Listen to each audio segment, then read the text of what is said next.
నేను మీ మనోహర్ రెడ్డి సమర్పిస్తున్న ఘంటారావు. రాయిలా కరగని వారు పరాయివారవుతారు.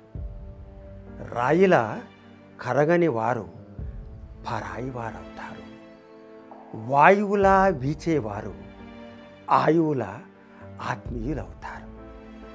ఈ కవితలో ఉండే అంతఃసారాన్ని తెలుసుకుందామా?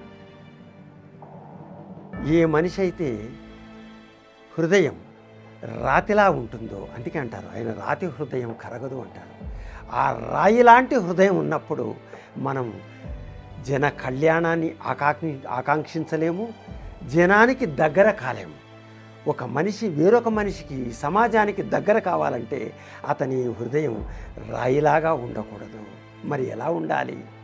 2వ చరణాల్లో చెబుతాను. ఏమని?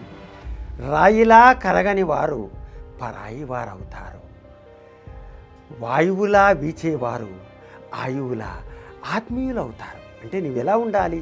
రాయిలా ఉండకూడదు, వాయువులా ఉండాలి. వాయువులా ప్రసరించగలిగినప్పుడు నీవు ఆయువులా. ఆయువు అంటే శ్వాస.